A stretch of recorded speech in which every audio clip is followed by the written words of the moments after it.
कुएं में डाल दिया था, ऊपर से टनों मिट्टी डाल दी, हजारों टन मिट्टी ठोक दी, झाड़ ठोक दिए, फिर बाहर बैठा पाया। तो जो उसके साथ गए थे शेख तकी के समर्थक, उनके दिल में जगह बन गई थी और वो न्यू सोचते थे जब आज के में मालिक ने दया कर दी तो हम सारे चेले बनेंगे इसके। तो परमात्मा ने कहा कि हे शेख तकी की लड़की जीवित हो जा। वह जीवित नहीं हुई। हे शेख तकी की बेटी जीवित हो जा। लड़की नहीं जीवित हुई, कब्र फोड़ रखी थी, लड़की का शव वहां पर विद्यमान था। शेख तकी नाचन लग गया, भंगड़ा पा दिया उसने, खुशी मना रहा।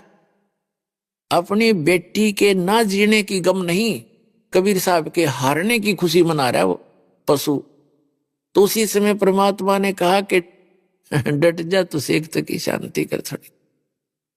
तब कहा कि हे आत्मा जहां भी है तू, कबीर हुक्म से वापस आ जा, इस शरीर में प्रवेश कर।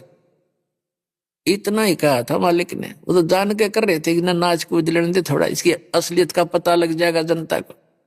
इतने ही कहा था, लड़की में कंपन हुई सारे शरीर में, और एकदम लड़की खड़ी होकर के परमात्मा के चरणों में प्रणाम किया। बोलो सतगुरुदेव।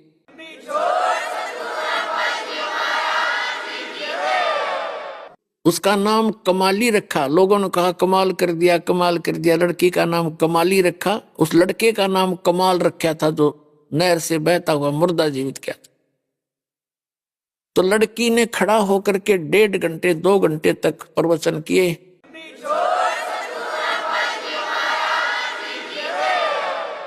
परमात्मा ने उसको दिव्य दृष्टि दे दी बेटी को कि सुना दे सारी राम कहानी जो तेरे साथ बीती। उसने सारी बताई कि एक जन्म में मैं मालिक से मिली थी, मुझ कर्महीन ने सत्संग की कमी से इनके द्वारा दिए गए ज्ञान को छोड़ दिया, नाम को और अन्य साधना में करने लगी। उस 4 वर्ष की भक्ति से मुझे 2 मनुष्य जीवन और मिले, तीसरा ये मिला। और मेरी ऐसी भी महिमा हो गई थी, वो राबी हूं मैं, जिससे मक्का भी उठकर मेरे लिए आ गया था। और आज आगे मेरा मनुष्य जीवन शेष नहीं था, मुझे पशु जोनि में जाने की तैयारी थी। लेकिन ये समर्थ परमपिता वहां पहुंचे और धर्मराज से छुड़वा कर मुझे वापस लाए हैं। लोगों पकड़ लो चरण, ये अल्लाह अकबर आए हैं। लाखों लोगों ने नाम लिया। बोलो सतगुरुदेव की जय हो।